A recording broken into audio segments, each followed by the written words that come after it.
saat yang paling mengerikan, saat yang paling menegangkan, saat yang paling menakutkan. Tidak ada satupun makhluk saat itu kecuali dalam keadaan tunduk, bergetar seluruh tubuhnya, berkeringat badannya karena takut dengan Allah Subhanahu wa taala.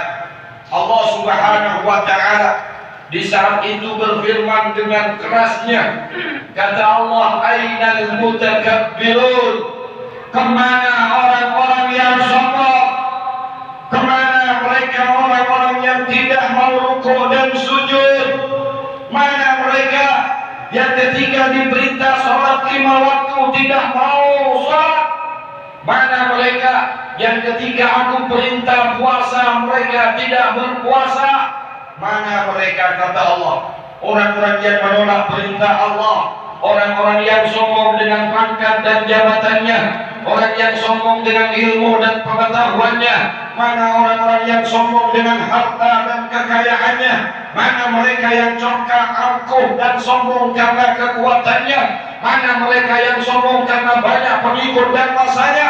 Saat itu tidak ada yang berani menoleh ke atas, semuanya tersungkur, semuanya bersujud, semuanya tertunduk, takut kepada Allah Subhanahu wa taala. Ana wahidul qahhar, kata Allah, akulah zat yang maha esa, akulah zat yang maha kuasa. Tidak ada yang kuasa kecuali Allah, tidak ada yang kekal kecuali Allah, tidak ada yang abadi kecuali Allah. Harta tidak akan pernah abadi, pangkat dan jabatan tidak akan pernah kekal, bahkan kehidupan pun akan berakhir dengan kematian, saudaraku. Saat itulah kemudian semua orang dalam keadaan ketakutan. Datanglah seorang malaikat, pemimpin dari semua malaikat, yakni Sayyidina Jibril alaihi salatu wassalam, datang menghadap kepada baginda Nabi Muhammad sallallahu alaihi wasallam. Ya Rasulullah, ya Syafi'ul Ummah, ya Rasulullah, wahai orang yang memberikan pertolongan, wahai orang yang memberikan syafaat kepada umat, hari ini ya Rasul, tidak ada satupun yang berani menghadapi kemurkaan Allah terhadap orang-orang yang kafir, terhadap orang-orang yang musyrik, terhadap orang-orang yang congkak, yang sombong dan angkuh. Ya Rasulullah, tidak ada satupun yang bisa meredam kemurkaan Allah kecuali engkau ya Rasulullah. Hanya Nabi kita Muhammad sallallahu alaihi wasallam yang sanggup meredam kemarahan Allah, yang sanggup meredam daripada kemurkaan Allah. Maka Jibril, sang pemimpin malaikat pun berkata, ya Rasulullah, segeralah engkau bersujud di hadapan Allah. Mintalah kepada Allah agar Allah berbelas kasihan kepada seluruh penduduk mahsyar.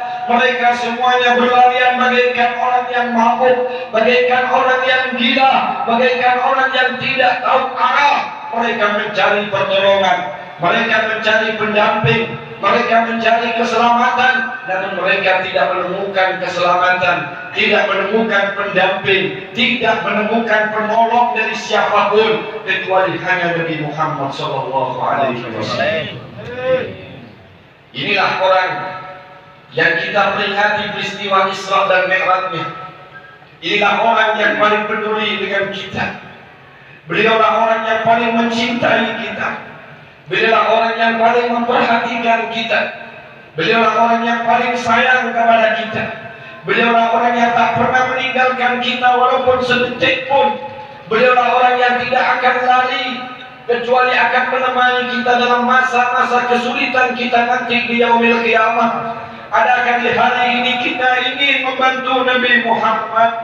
Adakah keinginan hati kita untuk menyenangkan hati Nabi Muhammad? Ataukah kita akan abaikan, kita lupakan Nabi Muhammad? Ingat wahai saudaraku, kalian ingat dengan Nabi Muhammad, Allah pun akan mengingatmu sepanjang masa. Tetapi sekali engkau melupakan Nabi Muhammad, walaupun amalmu banyak, walaupun ibadahmu penuh, Allah takkan pernah lagi memandangmu dengan rahmatnya.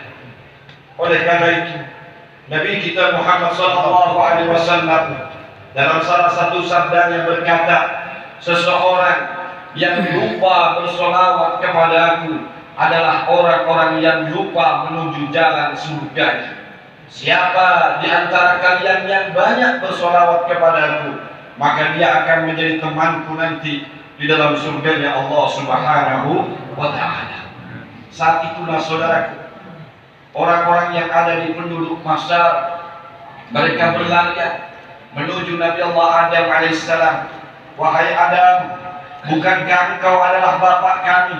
Engkau adalah orang tua kami. Ini kami adalah anak cucumu ya Adam. Dalam keadaan kebingungan, ketakutan, kami mencari pemimpin. Tolong lindungi kami wahai Adam. Adam berkata, maaf wahai kaumku, maaf wahai anak cucuku, hari ini aku tidak bisa menolong kalian karena aku pun takut dengan murkanya Allah Subhanahu wa Ta'ala. Adam berkata, nafsi, nafsi, nafsi. Adam berkata, diriku, diriku, diriku. Artinya Adam tidak mempedulikan keberadaanmu. Datang lagi ke Nabi Allah Nuh alaihissalam, datang kepada Nabi Musa, datang kepada Nabi Ibrahim. Jawabannya sama. Semua Nabi dan Rasul yang lain, mereka memikirkan tentang keselamatan dirinya sendiri. Jangankan manusia, malaikat saat itu pun takut dengan kemurkaan Allah Subhanahu wa Ta'ala. Kecuali satu orang, ketika melihat semua penduduk Masyar dalam keadaan ketakutan, Nabi sallallahu alaihi wasallam dengan suara lantang di tengah-tengah hiruk-pikuknya manusia di padang Masyar, Rasulullah bersuara, ya ummati, ummati, ummati, wahai umatku, wahai umatku, wahai umatku, bagaimana keadaan kalian saat ini? Bagaimana perasaan kalian saat ini? Mereka berteriak dengan menangis, ya Rasulullah, kami tidak akan pernah tahan dengan panasnya padang Mahsyar. Kami tidak akan pernah tahan dengan huru hara dahsyatnya siksaan di padang Mahsyar. Ya Rasulullah, isfah lana ya Rasulullah, tolong kami ya Rasulullah, tolong kami ya Rasulullah. Di saat itulah Nabi Muhammad SAW satu-satunya manusia yang mau peduli dengan sampean, yang mau memperhatikan kalian, yang mau memberikan perlindungan kepada kalian, yang mau menjadi jaminan terhadap kalian di hadapan Allah, hanya Nabiuna Muhammad SAW. Rasulullah SAW bersabda saat itu. Apa kata Rasulullah? Di saat mereka berkumpul di padang Mahsyar, Nabi berkata, ana qaiduhum idza wafadu. Akulah pemimpin mereka di saat mereka berkumpul di padang Mahsyar, mencari pemimpin, mencari pelindung, mencari orang yang sanggup menjamin. Aku, kata Rasulullah, yang akan menjadi pemimpin mereka. Maka berangkatlah kita saudaraku, berada di belakang barisan Nabi Muhammad sallallahu alaihi wasallam. Bendera Nabi Muhammad mulai dikibarkan. Namanya liwa'il hamdi, bendera alhamdi. Ketika berada di tangan Rasulullah sallallahu alaihi wasallam, maka bayangan bendera alhamdi inilah yang akan menjadi naungan kita dari panasnya padang mahsyar. Semoga kita termasuk orang-orang yang nantinya akan berada di bawah naungan bendera Nabi Muhammad SAW. Siapa yang berada di bawah naungannya selamat, dan siapa yang tidak mendapatkan naungannya mereka akan celaka. Inilah yang disebut dengan naungan Allah. Saat itu la dilla illa dillu. Saat itu tidak ada naungan kecuali naungan Allah Subhanahu wa Ta'ala. Kedua, Nabi Muhammad SAW akan terus mendampingi kita. Di saat kita ditanya oleh Allah Subhanahu wa Ta'ala, demi Allah, Kalau kita dihisab oleh Allah nanti di mizan, tidak akan pernah ada satupun orang yang selamat dari pertanyaan Allah. Karena tidak ada satupun manusia yang tidak berdosa. Tidak ada manusia yang suci kecuali Habibuna Muhammad sallallahu alaihi wasallam. Ketika engkau ditanya oleh Allah, diadili di mahkamah kekuasaan Allah, jangankan ditanya oleh malaikat, jangankan ditanya oleh Allah, kita dipanggil oleh kepolisian untuk BPAP saja tak kami-kami, apalagi sampai dipanggil oleh Allah. Mulut-mulut mereka, bibir-bibir mereka terkunci rapat, saudara. Tidak sanggup berkata apapun, tidak sanggup menjawab apapun dari pertanyaan Allah dan para malaikat-malaikatnya. Di saat itu, ingat, la yanfa'u malun wala banun illa man atallaha biqalbin salim. Hal itu tidak akan memberikan manfaat kepadamu, hartamu dan anak keturunanmu tidak akan ada. Suamimu tidak akan mendampingi istrinya, istri tidak akan mendampingi suaminya, orang tua tidak akan bisa menolong anaknya, anaknya tidak akan bisa menolong orang tuanya. Mereka semuanya mencari keselamatan masing-masing. Tidak ada yang peduli dengan kita kecuali Nabi Muhammad sallallahu alaihi wasallam. Apa kata Rasul? Di saat engkau ditanya oleh Allah, dihisab oleh Allah, tidak mampu menjawab semua pertanyaan yang diajukan, maka kita pun tidak bisa bersuara. Nabi berkata, wa ana khatibuhum idza amsitu. Aku, kata Nabi, yang akan menjadi juru bicara mereka, yang akan menjawab semua pertanyaan Allah untuk mereka. Aku yang akan menjawabnya. Inilah kesetiaan Nabi yang tidak akan pernah meninggalkan kita dalam keadaan sesulit apapun. Duhai saudaraku, kenapa hati ini sering lupa dengan Rasulullah? Kenapa kita sering lalai dengan Nabi Muhammad? Kenapa kita tidak peduli dengan Nabi Muhammad?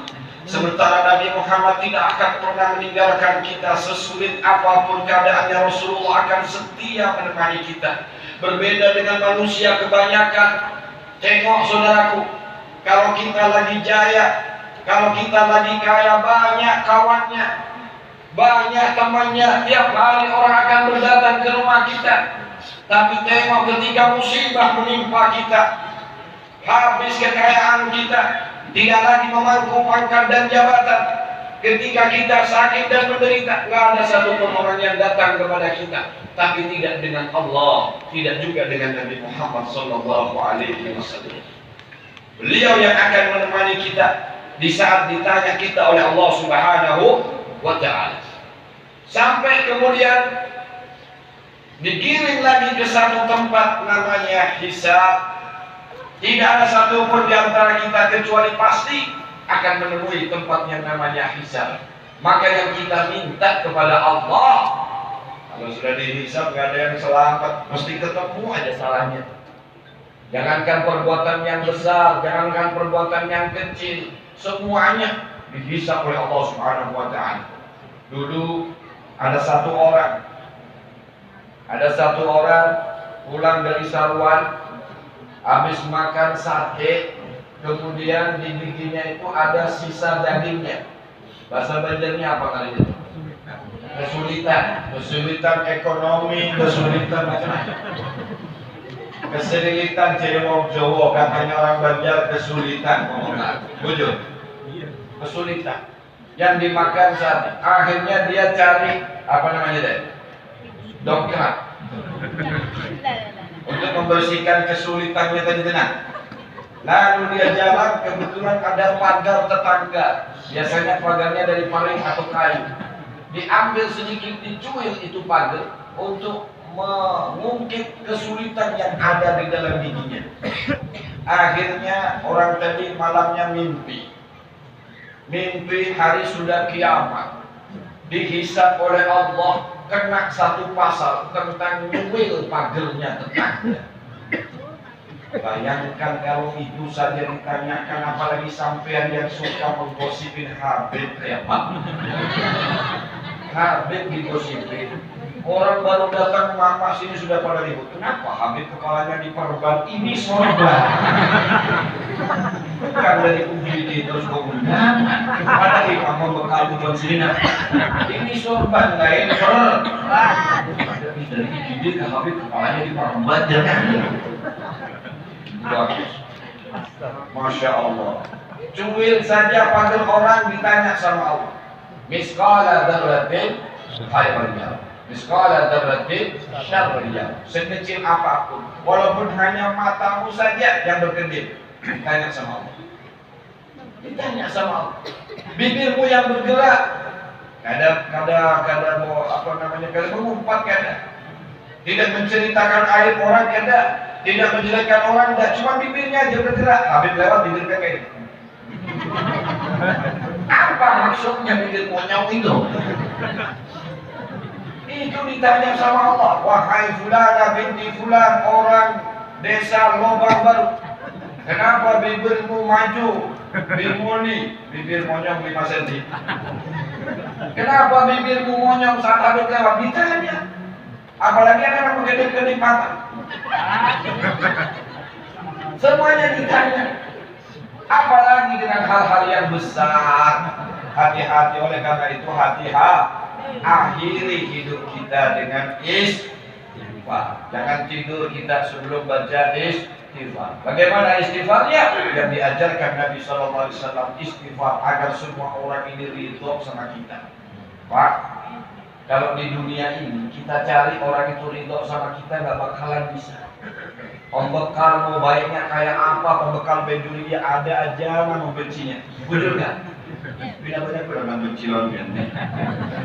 Kayak apa baiknya dia, pasti ada pembenci.